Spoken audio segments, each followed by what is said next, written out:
What if I told you the biggest mistake is not to discuss about salaries, but is to discuss about the myth that people are marketing for aviation?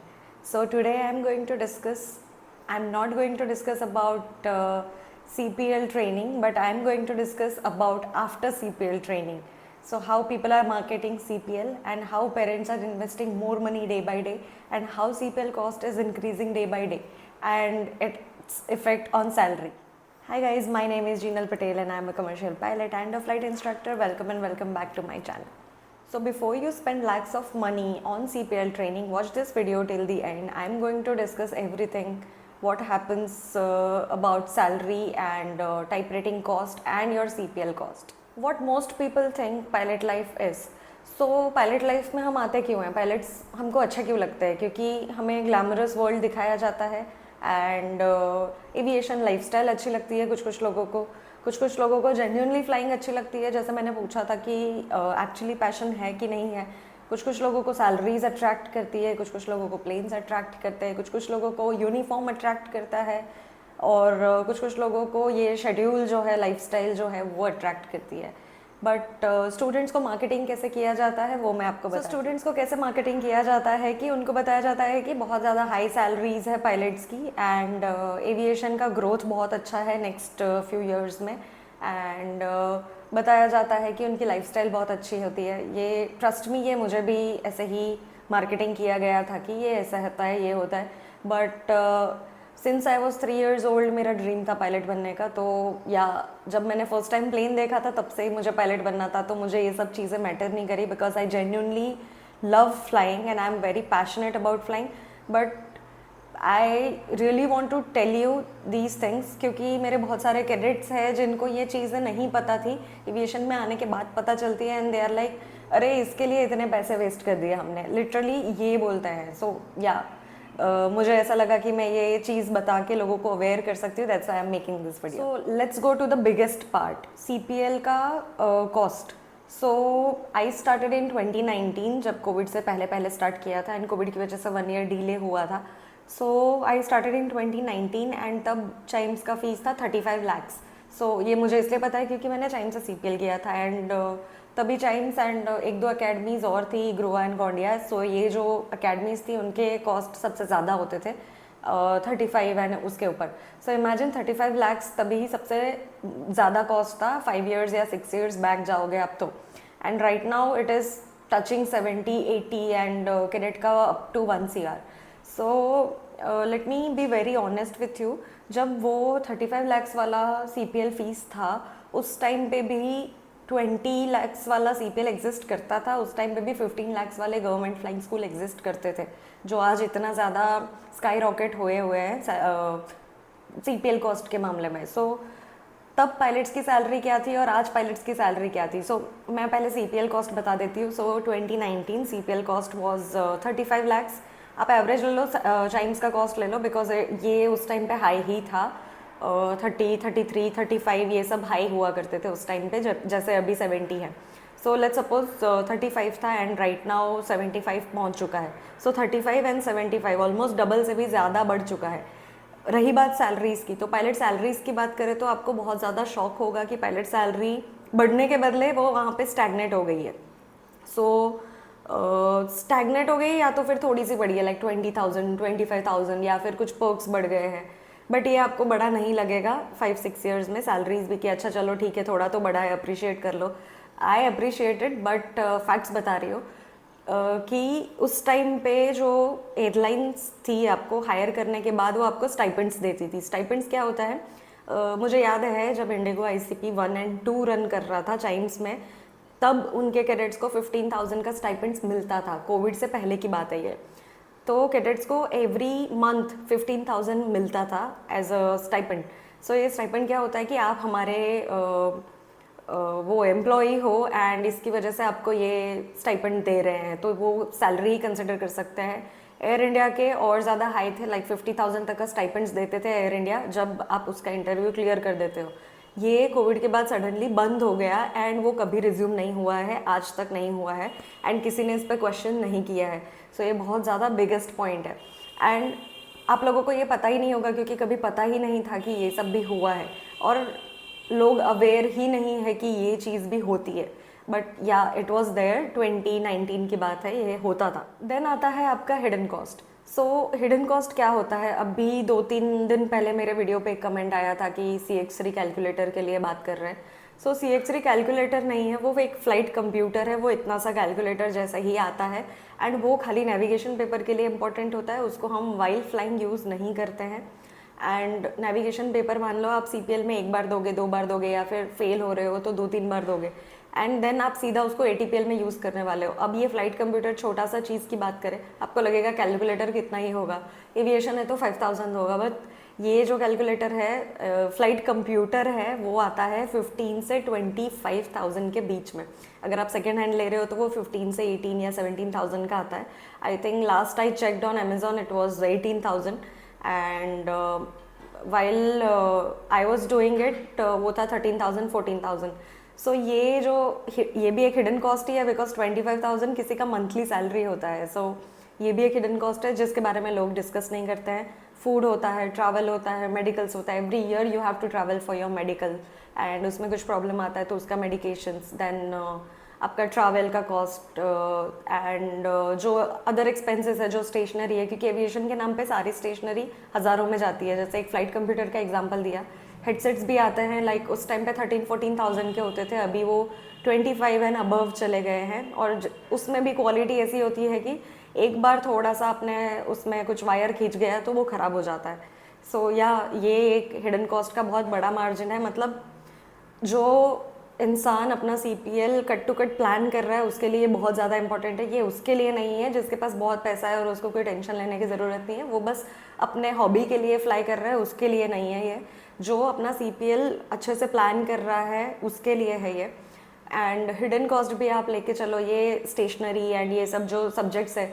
रही बात, मैं DGCA की बात करूँ, ये भी बहुत बड़ा मेजर चीज़ है। DGCA सब्जेक्ट की बात करूँ, DGCA पेपर होते थे 2018-2019 में 500 रुपीज़ पर paper, yes, and now days वो हो गया है 2500 रुपीज़ पर पेपर।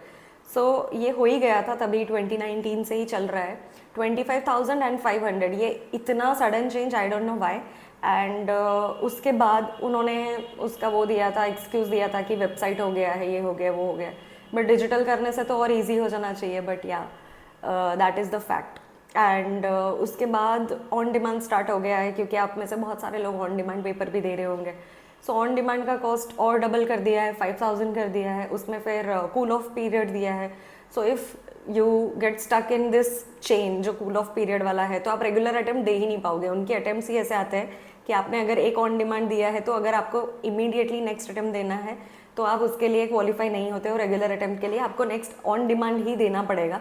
एंड अगर आप ऑन डिमांड भी स्किप करते हो, सो ऑन डिमांड स्किप किया, एक रेगुलर स्किप किया, and then you can give 1 regular.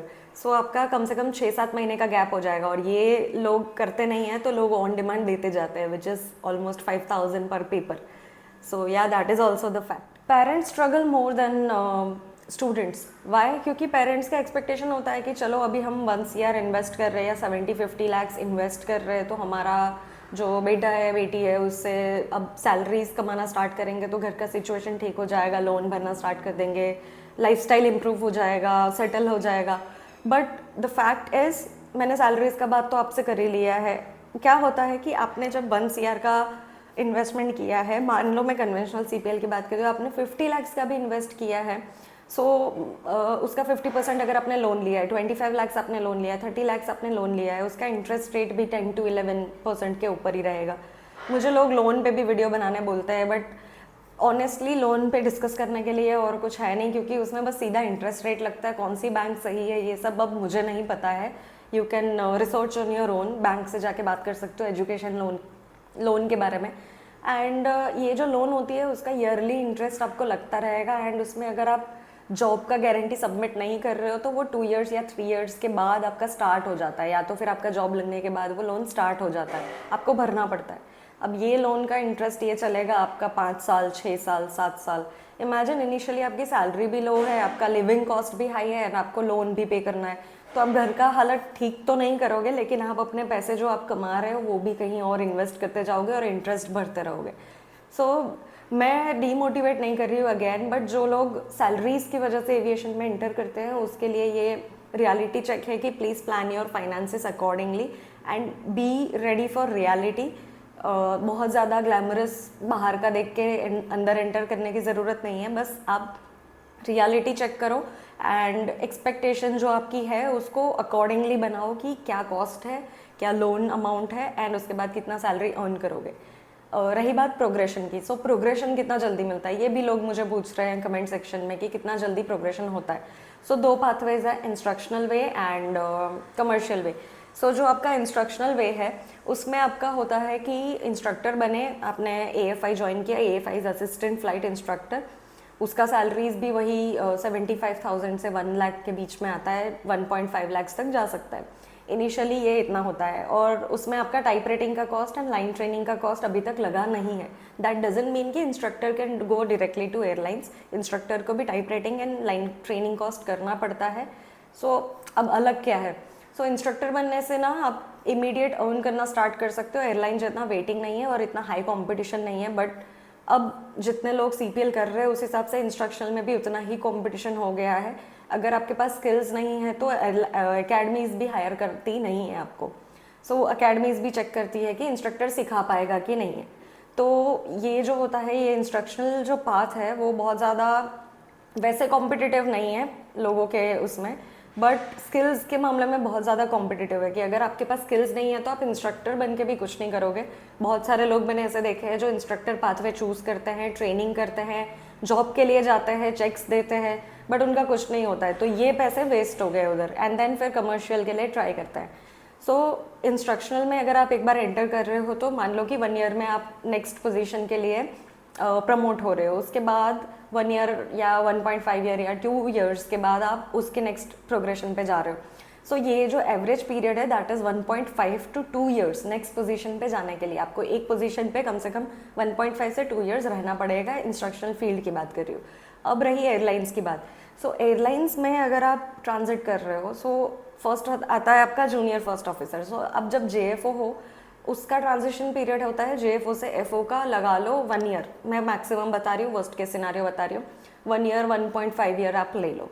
ये हो गया आपका JFO से FO। देन FO से SFO में आपको 2.5 ईयर्स लग जाएंगे, क्योंकि एयरलाइंस में इंस्ट्रक्शनल जितने आवर्स नहीं मिलते हैं।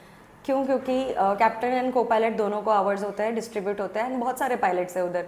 सो वहाँ पे आपका प्रोग्रेशन जो रेट है FO से SFO, सीनियर फर्स्ट ऑफिसर, वो आपका 2 to 2.5 ईयर्स हो जाता है। And then senior first officer के बाद आपको कैप्टन बनाता है, और वो कैप्टन बनाने के लिए आपको ATPL लाइसेंस क्लियर करना पड़ता है। जैसे आप CPL के पेपर्स दे रहे हो, एग्जैक्ट सेम सिलेबस के साथ आपके ATPL पेपर्स आते हैं, वो थोड़ा और कॉम्पिटिटिव, लाइक उसके क्वेश्चन थोड़े और डिफिकल्ट होते हैं एंड थोड़े एयरलाइन ओरिएंटेड होते हैं। सो या ये होता है SFO से कैप्टन बनने के लिए। सो कैप्टन तक जाते जाते आप ऑलमोस्ट 5-6 ईयर्स या 7 ईयर्स लगा दोगे एंड देन जाके आपकी सैलरी राइज होगी। सो ये सैलरीज भी कितनी होगी, 5.5, 6, 7 और उसके ऊपर थोड़ी थोड़ी जाती रहती है। एंड देन फिर फर्दर प्रोग्रेशन होता है या फिर एयरलाइन स्विच कर सकते हो। एंड जितनी भी एयरलाइंस है वो आपको 5 ईयर्स का कॉन्ट्रैक्ट देगी। 5 ईयर्स तक आप वो एयरलाइन स्विच नहीं कर सकते हो। अगर आप उसको स्विच करना चाहते हो तो उसका बॉन्ड अमाउंट देना पड़ेगा। बॉन्ड अमाउंट फिर लिक्विडेटेड डैमेज के साथ आता है, जिसमें वो लोग लैक्स ऑफ रुपीज़ आपसे चार्ज करते हैं बॉन्ड तोड़ना है तो। सो अगर आप एक बार एंटर कर रहे हो वन एयरलाइन तो आपको 5 ईयर्स तक उधर ही काम करना पड़ता है, चाहे वो एयरलाइन कैसे भी करे, आपको आवर्स दे, आपको सैलरीज दे, कैसे भी करे। सो आप वो एयरलाइंस का बॉन्ड ब्रीच करके नहीं जा सकते हो। तो ये रियलिटी है दो पाथवेज की एंड प्रोग्रेशन की। सो बहुत सारे स्टूडेंट्स ऐसे होते हैं जो बहुत डेस्परेट होते हैं एंड जल्दी से CPL करना है, जल्दी से जॉब चाहिए। बट CPL के बाद रियल कंपटीशन स्टार्ट होती है। आपको एयरलाइन के लिए अपीयर करना है, रिटन टेस्ट देना है, देन उसका अडेप्ट देना है, देन उसका ग्रुप डिस्कशन करना है, देन उसका पर्सनल इंटरव्यू करना है, देन उसका मेडिकल करना है, देन आपका सिम चेक होगा एंड देन आपकी ज्वाइनिंग होगी। आई थिंक मैंने 6-7 स्टेप्स डिस्कस कर लिए। अब ये 6-7 स्टेप्स में ईच में 2-2 महीने का गैप डाल दो। सो ये हो गया 1.5 ईयर का टोटल टाइम पीरियड। अब मैंने बहुत सारे लोगों को देखा है कि 1.5 ईयर्स तक कुछ नहीं आता है अपडेट। एक बार आपका रिटर्न टेस्ट क्लियर हुआ, उसका मेरिट आया, उसके बाद 1.5 ईयर्स तक एयरलाइन आपको बुलाती ही नहीं है। इमेजिन उसके बाद अगर आपकी प्रोसेस स्टार्ट भी हो रही है तो 1.5 ईयर्स के बाद प्रोसेस स्टार्ट होके 1.5 ईयर्स बाद आपका इंडक्शन होगा। सो टोटल 3 इयर्स का गैप आ गया। अब ये 3 इयर्स में किसी को लोन भरनी है तो वो कैसे फाइनेंसिस प्लान करेगा, प्लीज़ उसको चेक करके आप एंटर करना। ये मैं सारे वर्स्ट के सिनारियो बता रही हूँ क्योंकि बेस्ट के सिनारियो में कुछ भी हो सकता है, वी कांट प्रेडिक्ट। सो मैं वर्स्ट के सिनारियो बता सकती हूँ जिससे आप अच्छे से वेल प्रिपेयर्ड रहे। तो अब कन्फ्यूजन होगी कि हमको CPL करना है लेकिन फ्लाइंग भी पसंद है, लेकिन सैलरीज का कन्फ्यूजन है एंड कौन सी एयरलाइन का सैलरी ज़्यादा है। सो सी एयरलाइंस का ना स्टेज वाइज सैलरी अलग अलग होता है। ऐसा नहीं है कि किसी का फर्स्ट स्टेज का सैलरी ज़्यादा है तो वो सेकेंड स्टेज पे ज़्यादा ही देगा। इंस्ट्रक्टर लाइफ में भी ऐसे ही है। ऐसा नहीं है कि किसी का AFI का सैलरी ज़्यादा है तो वो FI में उसको डबल करके देगा या 3 गुना करके देगा, ऐसा नहीं होता है। लोग फर्स्ट स्टेज का सैलरीज अट्रैक्टिव रखते हैं to attract the people and then second third stage में जब आप बॉन्ड के अंदर हो तब आपका सैलरीज एवरेज होता है। मैं ये नहीं बोल रही हूँ कि कुछ नहीं देते हैं, बट एवरेज सैलरी होता है। And once you reach captain level उसके बाद सैलरीज हाइक होना स्टार्ट होती है अलग अलग एयरलाइंस में। एंड जो भी कैप्टन बनने के बाद आपका जो ईयरली प्रोग्रेशन होता है उस हिसाब से आपकी सैलरी चेंज होती है। हर एक पायलट्स का, हर एक कैप्टन्स का एक्सपीरियंस के हिसाब से सैलरीज अलग अलग हो सकता है। Has aviation become less exclusive? Yes. So जो लोग एक्सक्लूसिविटी के लिए आ रहे हैं उनके लिए ये फील्ड अब नहीं रही है, क्योंकि ये फील्ड एक्सक्लूसिव नहीं रही है। बहुत सारी एकेडमीज़ आ चुकी है, बहुत सारे कैडेट्स इनरोल कर रहे हैं एविएशन में एंड बहुत सारी अपॉर्चुनिटीज़ आ रही है। एंड एयरलाइंस बोल रही है कि हमने बहुत सारे प्लेन ऑर्डर करे हैं, बट एयरलाइंस की जॉब के लिए जितने पायलट्स चाहिए ना उससे 10x पायलट्स अपने पास ऑलरेडी है। सो अगर आप ये सोच के आ रहे हो कि ये बहुत ज़्यादा एक्सक्लूसिव फील्ड है, लोग ज़्यादा करते नहीं हैं, तो ये एक मिथ है बहुत बड़ा। ये एक्सक्लूसिव फील्ड अभी नहीं रही है। सो ये एक्सक्लूसिविटी की एक गुड साइड है कि ज़्यादा से ज़्यादा लोग इसको परस्यू कर सकते हैं, ज़्यादा से ज़्यादा लोग इसका अपॉर्चुनिटी ग्रैब कर सकते हैं एंड ईजीली इन्फॉर्मेशन मिल सकती है एविएशन के बारे में आपको। अब ये ऐसा नहीं रहा कि कोई आपको एविएशन के बारे में नॉलेज नहीं देगा। अभी आपको हर कोई स्मॉल टाउन या फिर हर कोई सिटी में आपको एक ना एक एविएशन एकेडमी मिल जाएगा जो आपको प्रॉपरली गाइड कर सकता है। Bad side of exclusivity. So bad side क्या है इसका कि स्टूडेंट्स रिसर्च के बिना एंटर कर जाते हैं। इसका नेगेटिव वे में मार्केटिंग होता है कि ये बहुत ज़्यादा एक्सक्लूसिव है, इसका सैलरीज बहुत ज़्यादा रहता है, आपको तो बाहर ही रहने मिलेगा, घर से आपको घूमने मिलेगा। ये सब जो है वो बैड मार्केटिंग स्ट्रैटेजी है एंड नेगेटिवली मार्केटिंग स्ट्रैटेजी है ये सारी जो भी है। स्टूडेंट्स प्रॉपर रिसर्च करे बिना एकेडमीज़ पे ट्रस्ट करके इनरोल करते हैं। पेरेंट्स का ट्रस्ट ब्रेक होता है जब वो इतना पैसा इन्वेस्ट करके सैलरीज पता चलती है एंड फिर वो पॉइंट ऐसे आ जाता है ना कि आपने CPL का इतना कॉस्ट दे दिया है एंड अब आप फाइनली जाके आपको एयरलाइन में जॉब मिला है। अब जब सैलरीज पता चलती है तो उतना दुख नहीं होता है कि यार घर पे बैठने से तो अच्छा है मैं ये सैलरी में काम कर लूँ। सो बहुत सारे, मैं बता रही हूँ आपको 70% या 90% स्टूडेंट्स पायलट जो होते हैं, स्टूडेंट पायलट्स होते हैं, उनका मेंटालिटी ये हो चुका है कि एविएशन में आने के लिए फुल जोश में रहेंगे, फुल प्रिपेयर करके जाते हैं, फुल पैसा इन्वेस्ट करते हैं, बहुत मेहनत करते हैं फाइनेंसिस पे, पेरेंट्स को मनाने में 70-80 लाख जितना भी अमाउंट इन्वेस्ट करा दिया। अब आपने जब इन्वेस्ट किया है, फाइनली कमर्शियल पायलट लाइसेंस हाथ में आ जाता है, फिर वो जो डिसिप्लिन लाइफ होती है या डेडिकेशन होता है वो रिड्यूस होने लगता है। फिर जब आपको एयरलाइन जॉब मिल जाती है फाइनली एंड आपको जो डेडिकेशन दिखाना होता है वो आता नहीं है एंड देन अगर उसकी सैलरी सुनोगे आप तो आपको ऐसा लगेगा कि ओके वो डेडिकेशन जा रहा है क्योंकि सैलरी नहीं मिल रहा है। एक टाइम के बाद जिस वजह से आप इधर आए थे वो वजह ही ख़त्म हो गई है। सो आपका जो वो मोटिवेशन रहता है वो नहीं रहता एंड देन फिर आप बस जॉब करते हो पैसे कमाने के लिए एंड लोन भरने के लिए, फिर वो एक्सक्लूसिविटी नहीं रह जाती है एंड फिर वो आपका जो डेडिकेशन होता है वो भी नहीं रहता है। Mental pressure on cadets. So cadets पे बहुत ज़्यादा मेंटली प्रेशर भी रहता है, फाइनेंसिस का रहता है, पेरेंट्स का प्रेशर रहता है कि लोन फटाफट ख़त्म करना है या फिर CPL जल्दी करूँगा तो जल्दी जॉब मिलेगा तो जल्दी लोन भरना स्टार्ट करूँगा। मोस्ट ऑफ द कैडेट्स का यही स्टोरी होता है एंड बहुत ज़्यादा आपको परफॉर्मेंस प्रेशर भी होता है कि मुझे परफॉर्म करना पड़ेगा तो ही आप इतने सारे जो हाईली कॉम्पिटिटिव जोन है एयरलाइन वाला उसमें आप टॉप कर सकते हैं। Why decision making is the most important thing in aviation because proper FTO choosing is one.